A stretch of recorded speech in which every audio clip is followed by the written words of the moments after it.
اور جو مقصود لے کر میں یہاں پر حاضر ہوا وہ مقصد انشاءاللہ مختصر الفاظ میں بیان کرنے کی کوشش کروں گا، اس لیے گزارش ہے کہ آپ درمیان میں بالکل ڈسٹرب نہ کریں۔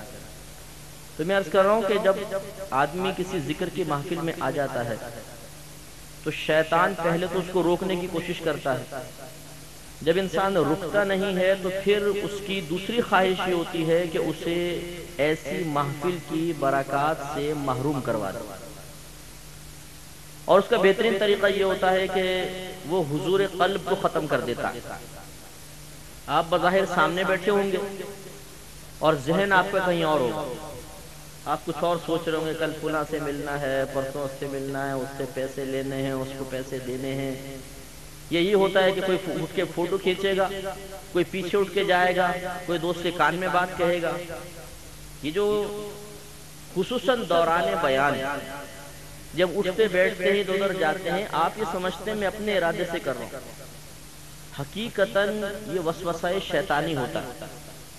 اندر سے ایک آواز آئے گی اٹھ جا، ہم کہتے ہیں لبیک، فون اڑ جاتے ہیں، غور نہیں کرتے یہ کس نے کہا تھا اٹھ جا، کس نے کہا پیچھے کو چل، یہ غور کیے بغیر بس جس آواز آئی پیچھے کو چلنا چاہیے، ٹھیک ہے جی السلام علیکم، چلو بھائی۔ ارے بھائی یہ کس نے کہا آپ کو پیچھے کو چل، اس کے اوپر تو غور کرے، نفس و شیطان ہوتا ہے۔ تو بالکل مختصر سی گفتگو ہوگی، آپ سے گزارش ہے بڑے توجہ کے ساتھ سماعت فرمائیں اور اس موجودہ وقت کی برکات سے مکمل طور پہ مستفید ہونے کی کوشش کریں۔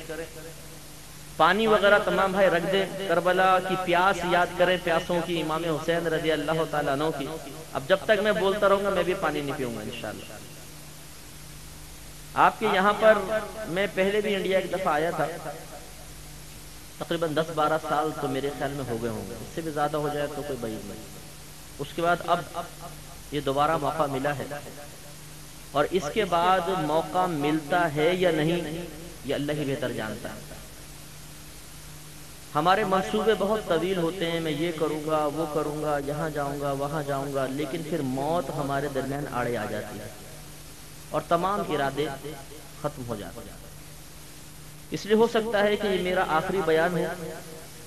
اور یہ بھی ہو سکتا ہے کہ آپ میں سے کسی کی زندگی کا آخری بیان ہو،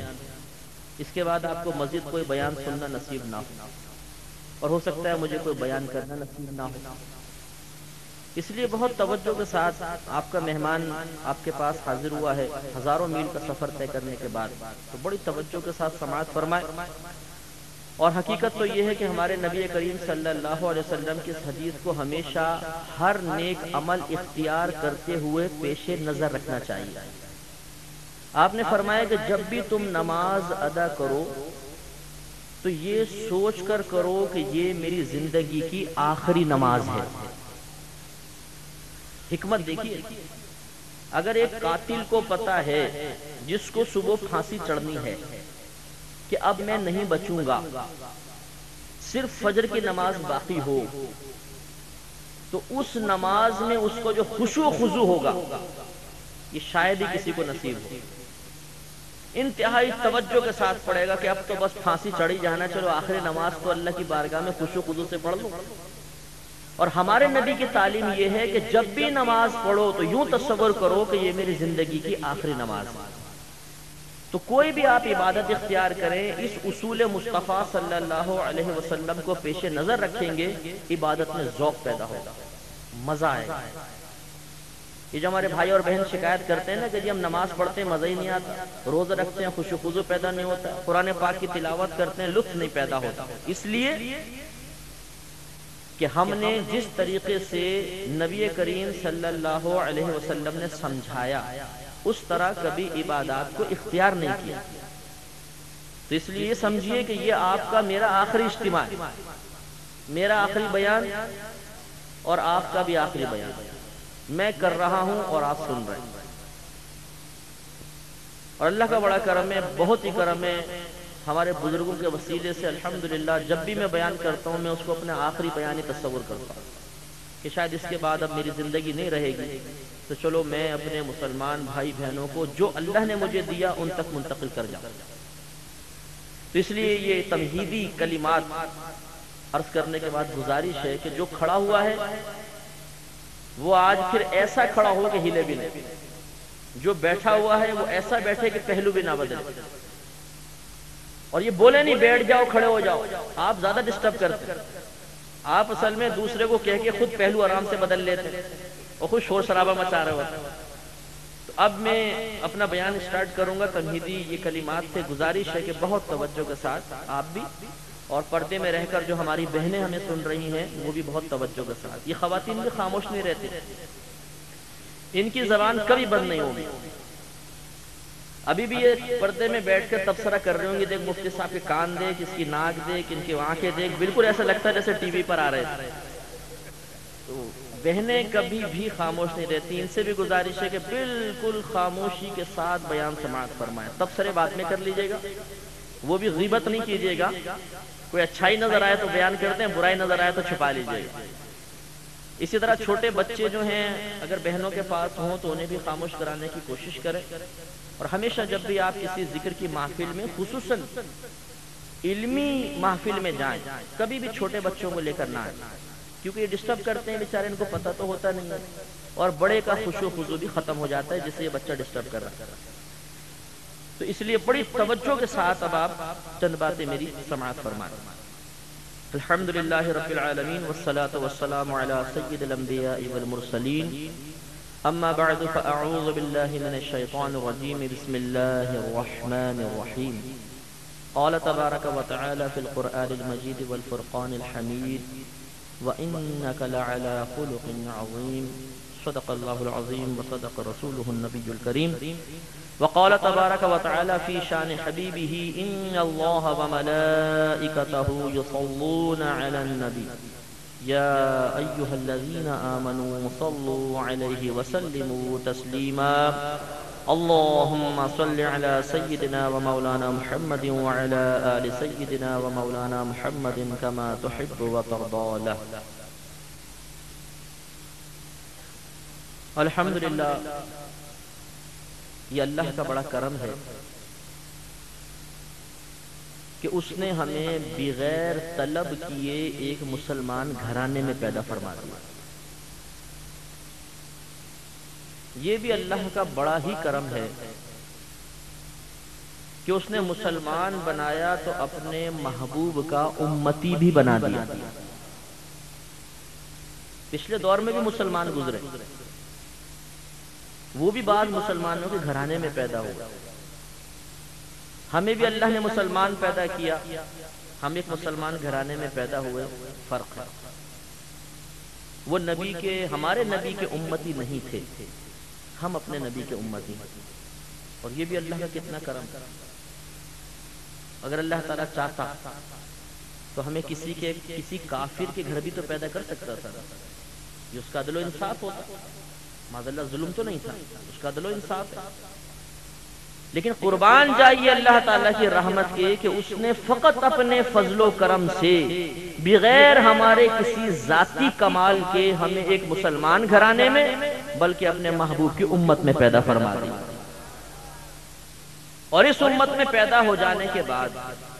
نسبت سرکار صلی اللہ علیہ وسلم حاصل کر لینے کے بعد، ہم اللہ کے لاڈلے اور پیارے ہو گئے۔ دیکھیے انعام بھی وہی دے، کرم بھی وہی فرمائے، ہمارا کوئی کمال نہیں، ہمارا کوئی وصف نہیں، ہماری کوئی خوبی نہیں، اور انعام دینے کے بعد پھر وہ ہمارے ناز بھی اٹھائے۔ بڑی بات بھئی، میں اپنے ایک نوکر کو ایک بنگلہ خرید کر دے دوں، اسے کار بھی دوں، ایئر کنڈیشن بھی دے دوں، اس کی شادی بھی اچھے مقام پہ کرا دوں اور اچھی بہترین تنخواہ دوں، اور پھر بھی اس کے نخرے برداشت کرتا رہوں، اسے اور مزید انعامات دیتا رہوں، تو آپ اس کی خوش قسمتی پر ناز کریں گے کہ نہیں کریں گے؟ کہیں یار کیا اس کو اللہ نے قسمت دی ہے، دیکھو اتنا مالک نے دیا ہے، اور اس کے آرام و آسائش کا خیال رکھتا ہے۔ تو اللہ نے ہمیں مسلمان بنایا، اپنے محبوب کی امت میں پیدا فرمایا، ہمارا کیا کمال ہے؟ یہ تو اللہ کا فضل و کرم ہے۔ لیکن اس کے باوجود ہمارے نبی کریم صلی اللہ علیہ وسلم کا فرمان عالی شان ہے کہ خدا کی قسم بروز قیامت جب تک میں جنت میں نہیں چلا جاؤں گا پچھلے تمام انبیاء علیہ السلام پر جنت حرام ہے، اور جب تک میری پوری امت جنت میں نہیں چلی جاتی پچھلی تمام امتوں پہ جنت حرام ہے۔ کتنی شان ہے ہماری، پہلے ہم پھر پہلے آنے والے، ترتیب یہ ہوگی سب سے پہلے ہمارے نبی، پھر پچھلے انبیاء علیہ السلام، پھر ہمارے نبی کے صحابہ، پھر پچھلے انبیاء علیہ السلام کی صحبت میں رہنے والے، پھر اس امت کے اولیاء عظام، پھر پچھلی امت کے اولیاء، پھر اس امت کے نیک لوگ، پھر پچھلی امت کے نیک لوگ، پھر اس امت کے وہ گناہگار جو فضل و کرم مصطفیٰ یا اللہ تعالیٰ کے فضل سے یا جہنم میں عذاب بھگت کے بہرحال فضل و کرم سے نکل کر جنت میں جائیں گے، وہ پھر پچھلی امت والے، ہر چیز میں مقدم ہم ہی ہوں گے۔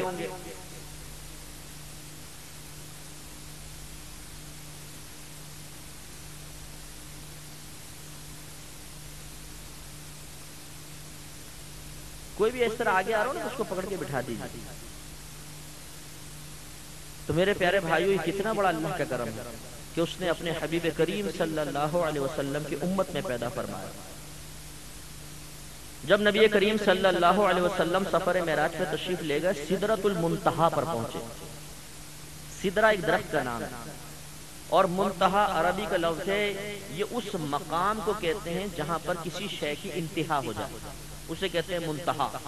انتہا کا مقام، ظرف کا صیغہ۔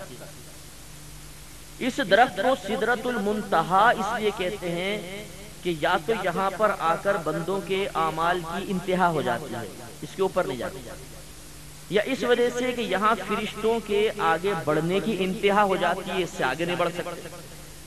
یہ سدرۃ المنتہا ہے۔ جب نبی کریم صلی اللہ علیہ وسلم یہاں تک تشریف فرما ہوئے، وہ جبریل امین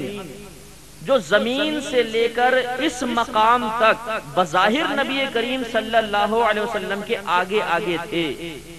جس سے یہ شبہ پیدا ہو رہا تھا کہ شاید یہ رہنما ہیں اور ان کی ہدایت اور رہنمائی کی روشنی میں مصطفیٰ راستہ دیکھتے ہوئے چلے جا رہے ہیں۔ لیکن جب اس مقام پر پہنچے تو اللہ تبارک و تعالی کو منظور ہوا کہ حقیقت منکشف کر دی جائے،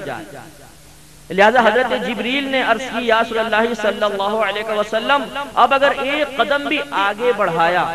تو میرے پر جل جائیں گے، اب اس سے آگے میں نہیں جا سکتا۔ تو عیاں ہو گیا کہ اگر جبریل امین نبی کریم کو راستہ دکھانے والے ہوتے، اگر آپ رہنما ہوتے، اگر نبی کریم صلی اللہ علیہ وسلم اس مقام تک آتے ہوئے راستوں سے ناواقف ہوتے تو ضرور یہ کلام فرماتے کہ اے جبرائیل، یہاں تک تو آپ نے راستہ دکھایا، آگے تو آپ نے بھی نہیں دیکھا، آگے مجھے کون لے کر جائے گا؟ نہیں، بلکہ نبی کریم صلی اللہ علیہ وسلم نے فرمایا کہ اے جبرائیل، اگر بارگاہ الہی میں تمہاری کوئی حاجت ہے تو ہمارے سامنے بیان کرو، ہم پیش کر دیں گے۔ اب ذرا اپنے مرتبے کو دیکھیے، ہم بے نمازی، ہم فاسق، فاجر، ہر گندا کام کرنے والے، کون سے ایسا خراب کام ہے جو آج اس امت میں نہیں ہے؟ لیکن قربان جائیے نسبت مصطفیٰ صلی اللہ علیہ وسلم کے کہ تمام فرشتوں کا رسول اور سردار یہ کہہ رہا ہے، یا رسول اللہ صلی اللہ علیہ وسلم، میری یہ تمنا ہے کہ جب آپ کے امتی پل صراط کے سامنے پہنچیں تو اللہ تبارک و تعالی مجھے توفیق عطا فرمائے، میں اپنا پر بچھا دوں اور یہ تمام امت اس پر سے گزرتی ہوئی داخل جنت ہو جائے۔ یہ گندے پیر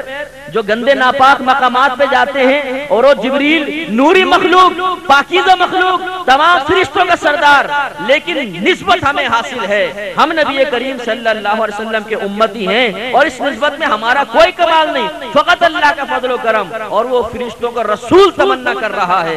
کہ اللہ تعالیٰ مجھے توفیق دے تو میں اپنے پر بچھا دوں اور یہ سارے نبی کے لاڈلے گزرتے ہوئے جنت میں داخل ہو جائے۔